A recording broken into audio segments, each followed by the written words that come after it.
guys, and welcome back to my channel. So before we get started, make sure you check out my description bar below for resources and links that you can utilize to do what you can for the Black Lives Movement, in addition to a playlist of Black booktubers.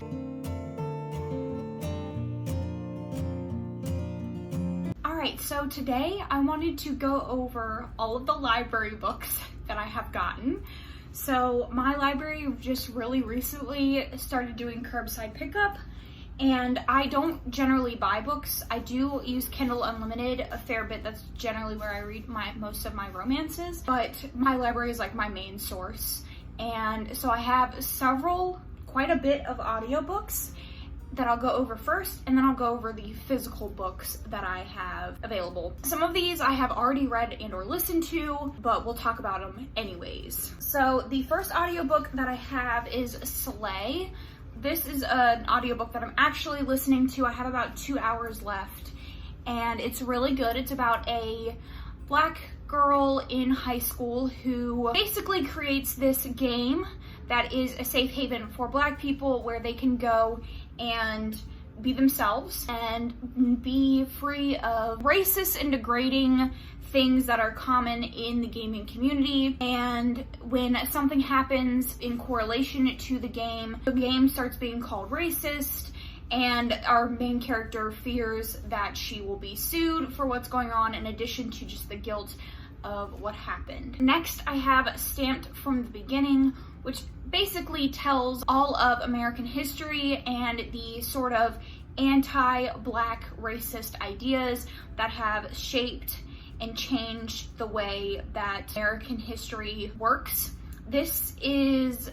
I'm expecting to be a very powerful read. The American education system when it comes to Black history is not fantastic at all. They hit the key points of, the Civil War and then the Equal Rights Movement, but they don't really discuss anything else. Next, I have Kingdom of Souls. This tells the story of a young girl who is born into a family of witch doctors, but she does not have any powers herself. When children start disappearing in her kingdom, she is desperate to find the culprit, and in order to figure out who the culprit is, she must pay the price of years off of her life to be able to use magic. Next, I have A Song of Wraiths and Ruin. This is a dual POV fantasy story about two people. One is a princess and one is I believe he's just like a, regular person. And in order to get his young sister back, who has been kidnapped, he must bargain, and the bargain is to kill our other main character, and his sister will be free. And then our other main character is the princess, and she has recently lost her mother, and she wants to resurrect her mother. And in order to resurrect her mother, she needs the heart of the king, and she plans to do this by opening up the opportunity to the victor in a competition that's going on in her kingdom, basically saying, if you win, you'll get to marry me, and then she'll, end up taking his heart. Next, I have A Song Below Water, which is the story of a young girl who is a siren, and she is forced to hide her identity from humanity. But when another siren is killed and there is a trial, a bunch of people come forward saying that they are also sirens, and a bunch of other stuff happens. Like her best friend gets haunted, and there's just a bunch of drama and things going on. Clap When You Land. This is the story of two sisters who don't know they're sisters until their father dies in a car crash. One of them lives in New York City and one of them lives in Dominican Republic, and when their father dies, they discover the identity of each other. This is written in verse, and I have a feeling it's going to tackle some very hard topics like grief and what to do when you find out that your parent is not as, perfect as young children always want to believe. Not so pure and simple. This tells the story of Dell, who has always had a crush on Kira. He volunteers at her church in an attempt to get closer to her. He has inadvertently signed up for a purity pledge. Everyone around him kind of thinks that he's crazy and that it's not worth it, but he is determined to have this girl, and that's when a fellow pledger asks him kind of help him in his knowledge of sex ed, and in exchange Dell will get kind of his name put into the hat with Kira. But ultimately it comes down to whether Kira even wants him or not, and I think it's going to be really funny. And the blurb says it's tackling things like toxic masculinity and the complexity of what it means to be a real man, the fire on high. And this is the story of a young girl in high school who has a child, and she is a single mother with the assistance of her grandmother, and it just takes a look into what all she has to go through to take care of her child, in addition to getting an education and living her life. Next, I have The Silent Patient, which is a horror story about a woman who murders her husband and she never talks again, and her doctor who is trying to figure out exactly what is going on. And then There Were None by Agatha Christie.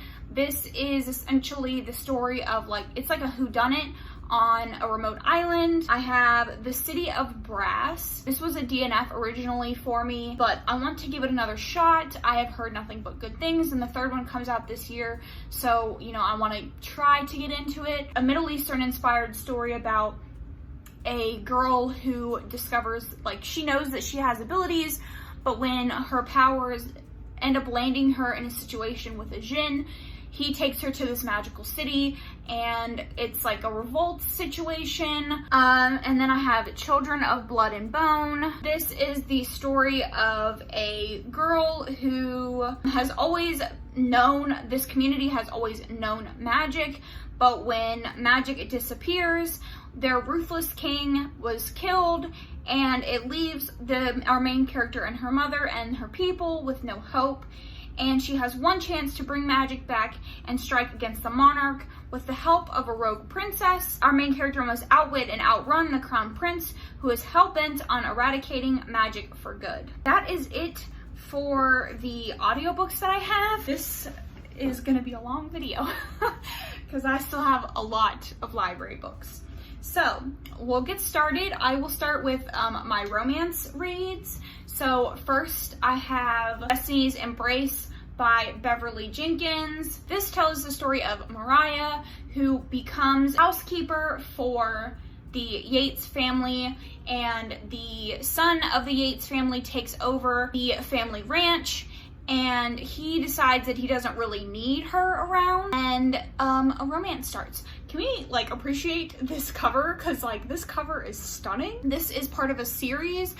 I don't know what number in the series this is, but all of the covers for this are so gorgeous. Next, my other romance that I'm actually almost done with is The Opposite of Always. This I'm a little more than halfway through. It's essentially a Groundhog Day situation where our main character, Jack, meets Kate at a party, and they have a 4-month-long relationship, and when she passes away, he ends up living the day, basically starting their whole relationship over again, going back to the day when they met, and he has to figure out why he's reliving this day, or reliving this time period over and over again, and I am obsessed with it. So the next two, I am not really familiar with what they're about, but I am interested in them. So I have Winterwood. So some say the first Walker woman came from the forest, her bones built of roots and thorns as she sprouted up from the ground.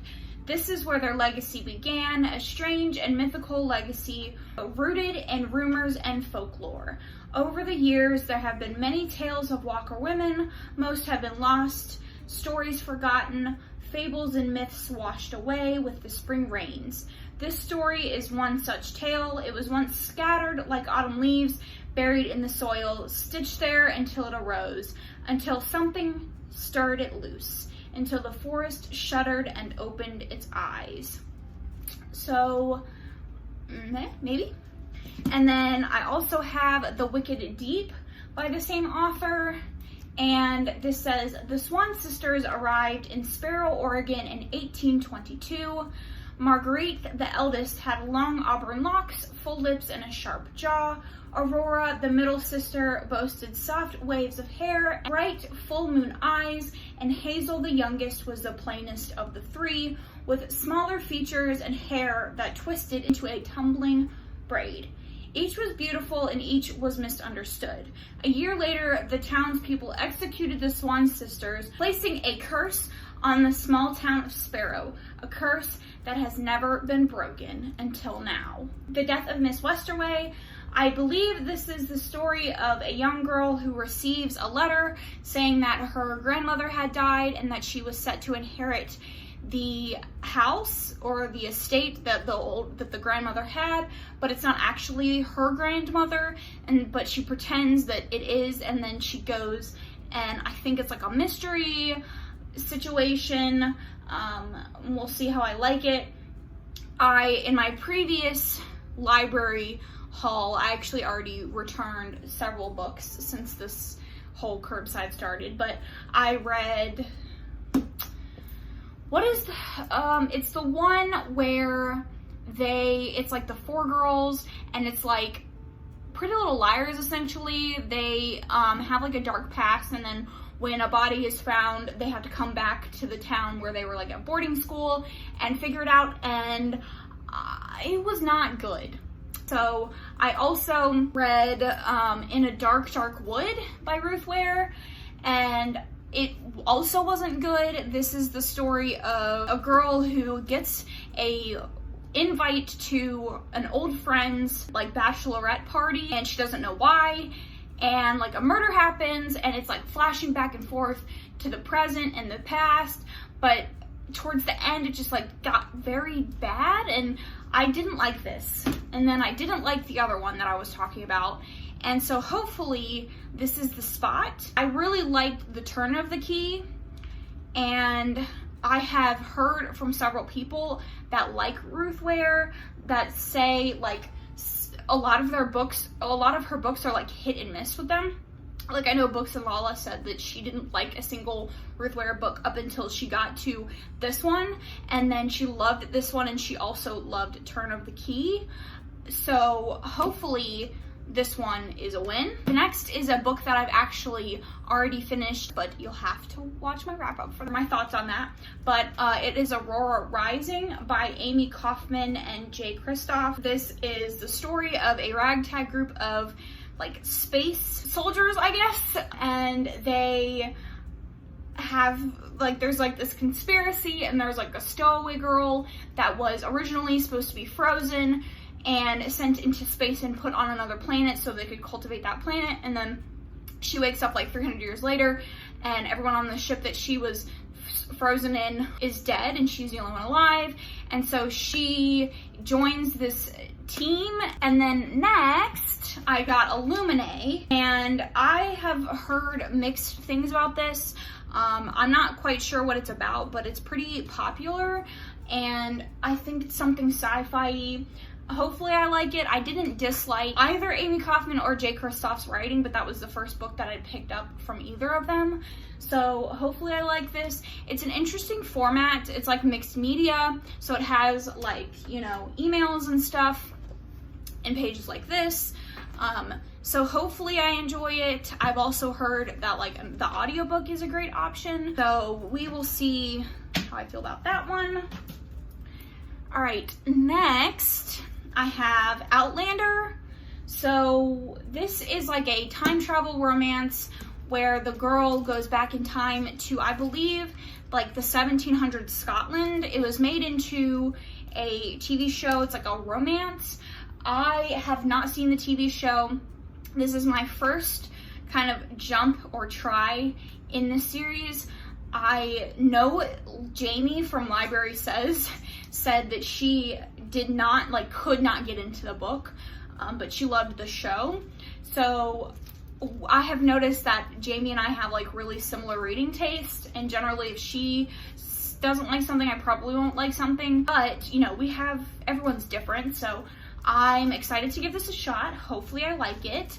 It's a big book, and I think there's like 3 of them.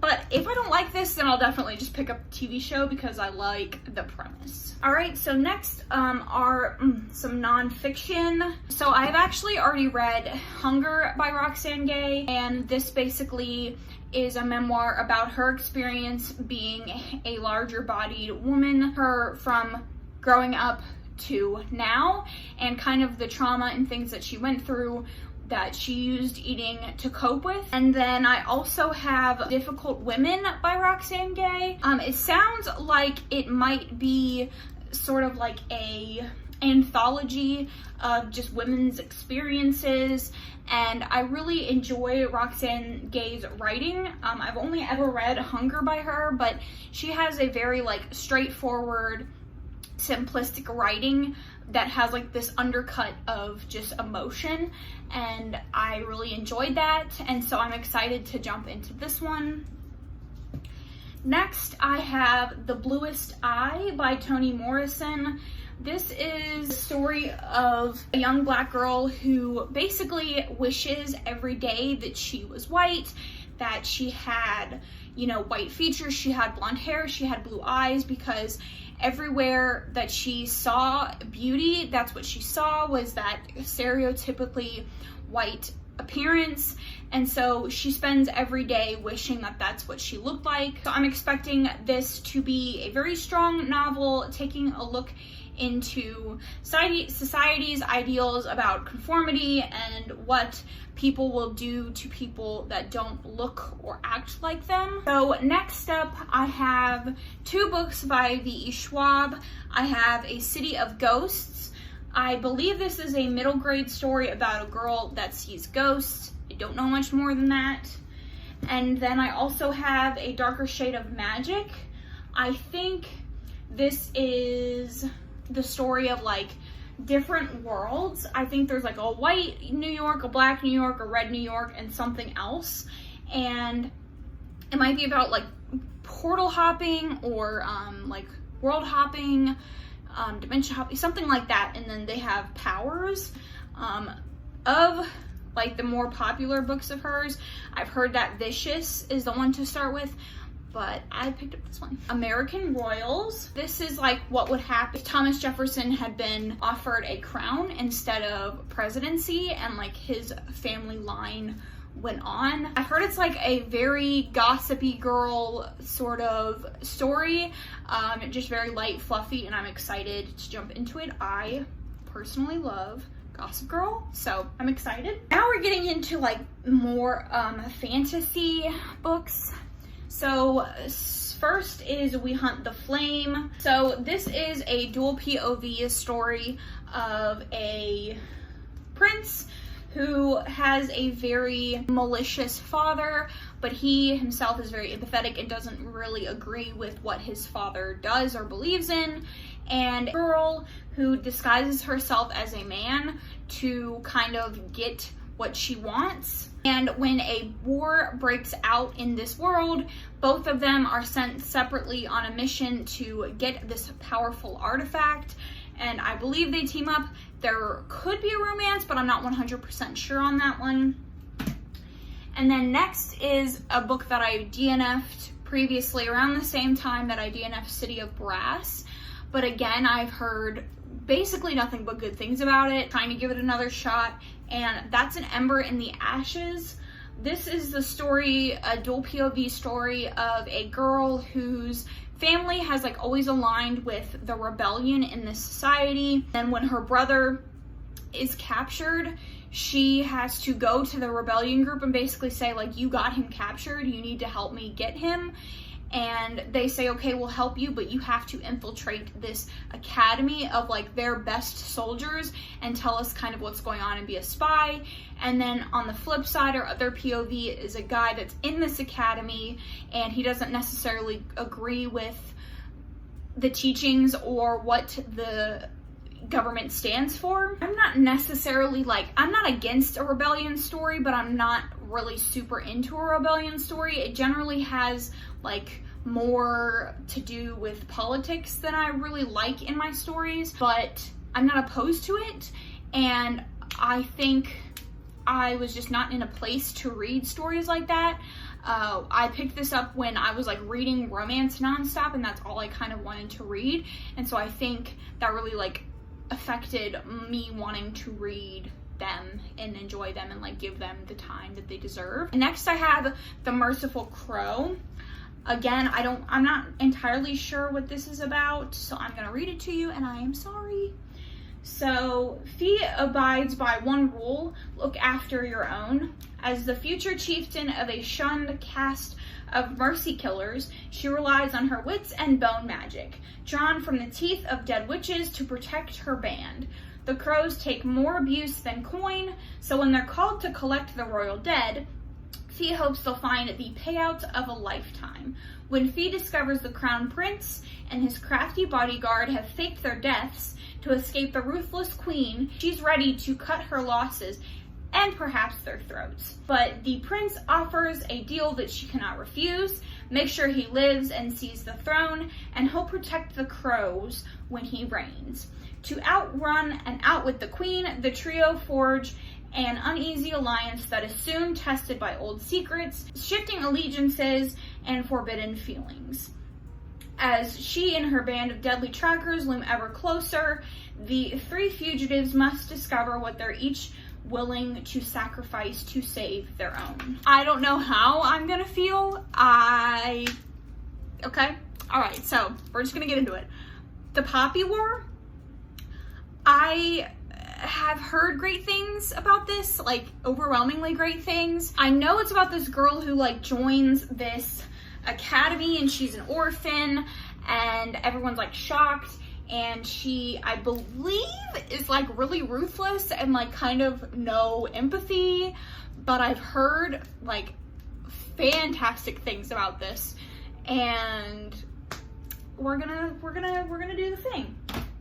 All right, and then we're getting close. I only have technically 4 more books to talk about. Next, I have Lair of Dreams. This is the second book in the Diviners series. I read the Diviners, I want to say February, I don't remember, but I loved it. And this is the second book in that series. I'm a little hesitant to pick this up because I've heard it's not as atmospheric as the second, or as the first one. Like the tone is different, which sucks because the tone of the first one I loved. Like that's why I loved the book. So hopefully I'll like this. Serpent and Dove. I had no intentions of picking this up, if I'm being completely honest with you. And then Jess from Peace Love Books read it and loved it, and I thought there might be something there because she's like one of my favorite booktubers to go to for like romance recommendations. She said it was great, and like I think it's more romance than anything else, but I think it's the story of a witch and a witch hunter who have to get married because it's like on the low the Catholic Church, but they don't say it's the Catholic Church.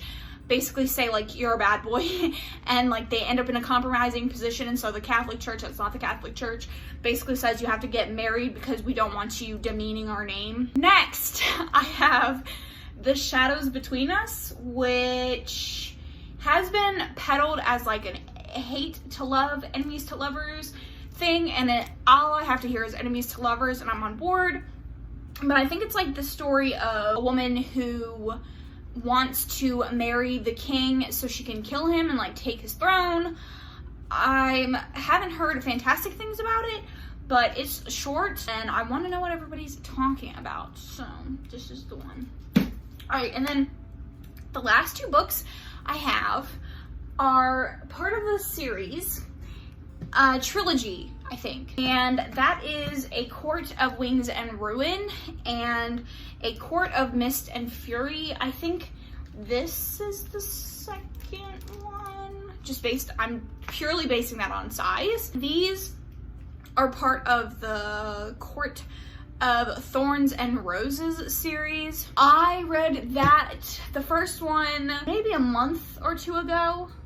Maybe. I think 2 months ago. Anyways, I read the first one. I didn't hate it, but I did not like it, like, really at all. I read... what's the other series by her?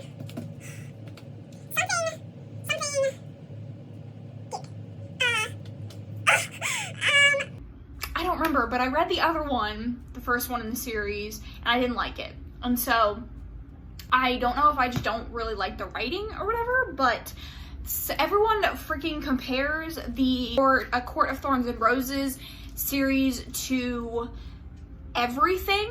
Like, everyone's like, oh, this reminds me of ACOTAR. Oh, look at this is ACOTAR. And everyone mentions it. You can't go anywhere on the bookternet without hearing about someone or something from this series. And so I thought that I would torture myself and read the other ones, I guess. The first, the second, and the third one. And I know there's a novella, which I don't know if I'm gonna read. We'll see. But yeah, so that's where I'm at with these. We'll see how I feel. I might not even get to the third one. That is my library haul, and I guess also sort of just like the rest of the year TBR. Obviously, I have a lot of books that are thrown in there that aren't in here that I like plan on reading, but I hope you guys enjoyed this. If you have read any of these books, be sure you let me know and let me know how you feel about them. If you haven't read any of these books, I would still like to know what you're reading. Make sure you check out those links down in my description bar, and I will see you guys in my next one. Thanks.